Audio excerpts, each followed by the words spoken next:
যে কোনো সংখ্যার যদি গড় নির্ণয়ের জন্য অ্যালগরিদম নির্ণয় করতে বলে তাহলে কিভাবে করতে হবে, তোমরা গড় নির্ণয়ের জন্য অ্যালগরিদম কিভাবে করতে হবে এই বিষয়টা তোমরা অনেক টাইমই একটু কনফিউজ হয়ে যাও, ঠিক আছে। সেক্ষেত্রে দেখো অ্যালগরিদমটা আবার ইংলিশ নাকি বাংলায় এই বিষয়টা অনেকটা কনফিউজ হয়ে যাও।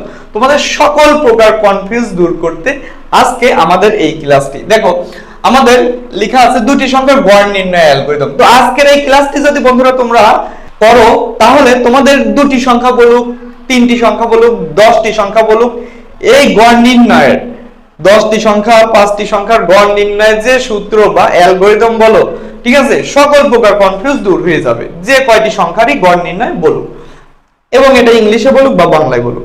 আর এটা ইংলিশ বা বাংলায় কিন্তু এরকম আলাদাভাবে ডিফারেন্ট করে কিন্তু বলবেন না, ঠিক আছে। আচ্ছা দেখো, এটা আমাদের বাংলায় আছে, আমাদের ইংলিশে আমরা কনভার্ট করব, বা বাংলায়ও লিখতে পারো, সমস্যা নেই। দেখো দুটি সংখ্যার গড় নির্ণয়, দেখো যে কোনো প্রোগ্রাম শুরু করতে হবে আমাদের এট ফার্স্ট প্রথম কাজ হচ্ছে প্রোগ্রামটা শুরু করতে হবে। তাহলে প্রোগ্রামটা শুরু করলাম, ধাপ 1 প্রোগ্রাম শুরু করি। তাহলে দেখো ধাপ 1 প্রোগ্রাম শুরু করি, এটাই আমরা যখন ইংলিশ ভার্সনে অনেকে লিখতে চাও, তো ইংলিশে যখন লিখবো তখন লিখবো কি স্টেপ 1, কি লিখবো স্টেপ 1, এই যে স্টেপ 1। তাহলে স্টেপ 1 এ কি করব, স্টার্ট করব, প্রোগ্রাম কি করব স্টার্ট করব। দেখো তারপর সংখ্যা দুটি a b ইনপুট করি, তাহলে সংখ্যা দুটি a b কি করি ইনপুট করি, এটা হচ্ছে প্রোগ্রাম অর্থাৎ ধাপ 2 এর কাজ।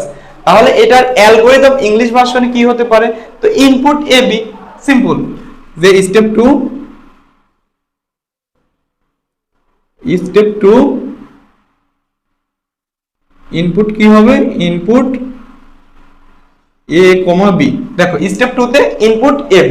তারপর দেখো যে ধাপ 3 তে সংখ্যা দুটি গড় এভারেজ a প্লাস b ভাগ 2 গ্রহণ করি। এটাই যদি ইংলিশে লিখো তাহলে কি হবে, এখন বাংলার বিষয়টাই বুঝিয়ে দে, বা বাংলায় বলো ইংলিশে বলো সেম কথা। যে আমাদের সংখ্যা দুটি, এখন আমাদের সংখ্যা দুটি সংখ্যার গড় নির্ণয়। এখন সংখ্যা দুটি কিন্তু দেওয়া নেই এট ফার্স্ট, প্রথম কথা। এখন যে কোনো দুটি সংখ্যা আমাদের ধরে নিতে হবে। তাহলে a b দুটি সংখ্যা আমরা ধরে নিলাম। দেখো সংখ্যা দুটি গড় নির্ণয় মানে যেই কয়টি সংখ্যা বলবে তার গড় নির্ণয়। তোমাকে বললাম যে গড় নির্ণয়ের সূত্র কি, তাহলে কিভাবে উত্তর দিবে, তোমাদের নিজস্ব অ্যানসারগুলো কমেন্ট বক্সে কমেন্ট করে দাও। যে মনে করো তুমি যে শ্রেণীতে পড়ো, মনে করো তোমার ক্লাসে বই আছে মনে করো 10টি, ঠিক আছে। আমি তোমাকে বললাম 10টি সাবজেক্ট আছে, এখন 10 সাবজেক্টের মধ্যে কোন সাবজেক্টে কত নম্বর পেয়েছো সম্পূর্ণ দিয়ে একটা গড় নির্ণয় করো। তাহলে তুমি কিভাবে করো, মনে করো বাংলায় পেয়েছো, সিম্পল, বাংলায় পেয়েছো মনে করো যে 56, ঠিক আছে, ম্যাথে পেয়েছো হচ্ছে 80, এরকম ভাবে 10টা সাবজেক্টে কত নম্বর পেয়েছো এটা গড় নির্ণয় করো। তাহলে কিভাবে করবো বন্ধুরা, দেখো গড় নির্ণয়ের সূত্র হচ্ছে মানে সাবজেক্ট যদি 10টি হয় তাহলে এরকম 10টি সাবজেক্ট লিখে যাব, 10টি সাবজেক্ট লিখে এই 10 দ্বারা ভাগ করব, অর্থাৎ সংখ্যাগুলোর যোগফলকে উক্ত সংখ্যা দ্বারা ভাগ করলে যে ফলাফল পাবো এটাই হচ্ছে গড়। তাহলে গড় নির্ণয়ের সূত্র কি, সংখ্যাগুলোর যোগফল বা ভাগ উক্ত সংখ্যা, এটা হচ্ছে গড় নির্ণয়ের সূত্র। তো সেম রকম ভাবে যেহেতু এখানে বলা হচ্ছে দুটি সংখ্যা, কয়টি সংখ্যা, যেহেতু বলা এখানে দুটি সংখ্যার গড় নির্ণয়, তাহলে দেখো লিখবো সংখ্যা দুটি গড় এভারেজ a প্লাস b। দেখো a প্লাস b দুটি সংখ্যা, এবং এই দুটি সংখ্যাকে ভাগ করব কি দ্বারা, 2 দ্বারা ভাগ করব, কারণ হচ্ছে সংখ্যা আছে কয়টি, দুটি সংখ্যা আছে, এজন্য a প্লাস b কে ভাগ করব 2 দ্বারা। 2 দ্বারা ভাগ করলে যে ফলাফল পাবো এটা হচ্ছে দুটি সংখ্যার গড় নির্ণয়। তাহলে এটা আমরা ইংলিশে যদি লিখি তাহলে হবে স্টেপ 3 তে হবে, দেখো স্টেপ 3 তে হবে কি average, a v e r a g e, average সমান a প্লাস b ভাগ কি 2, যেহেতু দুটি সংখ্যা a প্লাস b ভাগ 2, ওকে, গড় এভারেজ। এখন দেখো চতুর্থ ধাপে আমাদের আছে ফলাফল প্রিন্ট করে, তাহলে এটা আমরা লিখবো কি স্টেপ 4 প্রিন্ট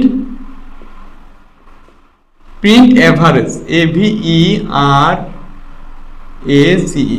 এখন দেখো প্রিন্ট এভারেজ বা তোমরা যদি লিখো প্রিন্ট রেজাল্ট এটাও হবে। এখন প্রিন্ট রেজাল্টে লিখলে সব জায়গায় প্রিন্ট রেজাল্টে লিখলেই হবে, ঠিক আছে। এখন প্রিন্ট এভারেজ যদি লিখো তাহলে গড় নির্ণয়ের জন্য এভারেজ লিখতে হবে, যদি যোগফল বলে তাহলে অবশ্যই এভারেজের পরিবর্তে টোটাল লিখতে হবে। ওকে, এখন দেখো প্রোগ্রাম শেষ, অর্থাৎ প্রোগ্রাম শেষ করি পঞ্চম ধাপে, তাহলে এখানে লিখবো কি স্টেপ 5 এ স্টেপ 5 প্রোগ্রাম কি করি, প্রোগ্রামটা কি করি এন্ড করি, অর্থাৎ প্রোগ্রামটা কি করি শেষ করি। দেখো যে কোনো অ্যালগরিদম তোমরা বাংলায়ও লিখতে পারো, ইংলিশেও লিখতে পারো। তোমাদের অনেকের প্রশ্ন থাকে যে অ্যালগরিদমটা বাংলায় লিখবো না ইংলিশে লিখবো, তো তাদের জন্য অ্যানসার হচ্ছে বাংলা ইংলিশ দুইটাই লিখতে পারো, দুইটার যে কোনো একটা লিখতে পারো, দুইটাই বললে ভুল, দুইটার যে কোনো একটা লিখলে হবে, সমস্যা নেই কোনো প্রকার। এখন ইংলিশে যদি লিখো লেখাটা কিন্তু খুবই ছোট হয়, ভালো মানে অল্প টাইমের মধ্যে তোমাদের অ্যানসারটা হয়ে যাবে, খুবই বেটার হবে। ইংলিশে লিখতে পারো, সমস্যা নেই। আর অনেকেই ইংলিশ বুঝতে পারো না, ঠিক আছে, কোথায় কি হবে এজন্য বাংলা লিখতে পারো। তো যারা ইংলিশ বুঝতে পারো তাদের জন্য আমি বলবো ইংলিশেই লিখবা, যারা ইংলিশটা বুঝতে পারো না তাদের জন্য বলবো বাংলায় লিখবা। তো এটা হচ্ছে আমাদের ছিল যে কোনো কয়টি সংখ্যার গড়ই বলুক আমরা কিভাবে নির্ণয় করব, ঠিক আছে। যদি এখানে 10টি সংখ্যার বলতো তাহলে দেখো এখানে সংখ্যা 10টি লিখতাম, এরকম এ বি সি দিয়ে দিয়ে 10টি সংখ্যা লিখে ভাগ করতাম কত দ্বারা, 10 দ্বারা ভাগ করতাম, যেহেতু 10টি সংখ্যা। তো এইভাবে তোমাদের গড় নির্ণয় যে কোনো অ্যালগরিদম আসলে আশা করি তোমরা পারবা। এটাই হচ্ছে আমাদের কি অ্যালগরিদম। দেখো তোমরা আমাদের আইসিটি কোর্সে জানে এখনো ভর্তি হওনি, যাদের দুর্বলতা আছে তারা ভর্তি হতে পারো। এখন আইসিটি কোর্সে ভর্তি না হয়েও তোমরা যদি চাও যে আমাদের এই যে প্র্যাকটিস ক্লাসগুলো রেগুলার দিব, এই প্র্যাকটিস ক্লাসগুলো পড়তে পারো। আর রেগুলার যদি ভিডিওগুলো দেখো এবং পূর্বের ক্লাসগুলো যদি দেখো, তোমাদের ইনশাআল্লাহ এতটুকু গ্যারান্টি দিতে পারো তোমরা আইসিটিতে ইনশাআল্লাহ প্লাস পেয়ে যাবা, ঠিক আছে। দেখো আমি টোলারবাগের মধ্যে, অর্থাৎ মিরপুর 1 টোলারবাগের মধ্যে, টোলারবাগ 3 নাম্বার গেটের পাশে, ঠিক আছে, একটি কোচিং সেন্টার, অর্থাৎ অনলাইনে যেমন আমাদের কেয়ারিং টিচিং সেন্টার অনলাইনে ছিল, সেম রকম ভাবে সেম নাম দিয়ে আমাদের কেয়ারিং টিচিং সেন্টার নামে একটি কোচিং উদ্বোধন করেছি। তো এটা আমাদের এই কোচিং সেন্টারটি টোলারবাগ 3 নাম্বার গেটের পাশে, ঠিক আছে, টোলারবাগ 3 নাম্বার গেটের পাশে। তো যারা আমাদের মিরপুর এলাকার মধ্যে আসো এবং স্পেশালি আমার স্টুডেন্ট আসো, ঠিক আছে, তো তোমরা অবশ্যই আমাদের কোচিং এ আসবে এবং কোচিং এ স্টার্ট করবে। তোমরা যারা দূর দূরান্ত থেকে অনেকেই আসো যে অনলাইনে পড়তে তোমাদের অনলাইনে বুঝতে পারো না, ঠিক আছে, তো তাদের জন্য আমি সাজেস্ট করব যে তোমরা আমাদের অফলাইন ব্যাচ তোমাদের জন্য, স্পেশালি তোমাদের জন্যই আর কি আমার অফলাইনে গ্রহণ করা, ঠিক আছে। তোমাদের অনেকেই বুঝতে পারে না, যে বলে যে স্যার অনলাইনে তো কিভাবে বুঝান, অনলাইনে আসলে বুঝতে পারি না, অনলাইনে বুঝতে গেলে দেখা যাচ্ছে অনেক টাইম হঠাৎ ক্লাস করছি, হঠাৎ একটা নোটিফিকেশন আসছে, তখন ওইটার মধ্যে প্রবেশ করলে তখন দেখা যায় পড়ার 12টা বেজে যায়। তো বিভিন্ন রকম কারণ থাকে, তো সব কিছুর উপর ডিপেন্ড করে আমাদের অফলাইন ব্যাচ তোমাদের জন্য খোলা, ঠিক আছে। তো আমাদের অফলাইন ব্যাচে নতুন ব্যাচে ভর্তি কার্যক্রম শুরু হচ্ছে, আবার নতুন ভাবে শুরু হচ্ছে। নতুন ব্যাচে যারা এসএসসি আইসিটি নিয়ে ভর্তি হতে চাও খুব দ্রুত ভর্তি হয়ে যেতে পারো।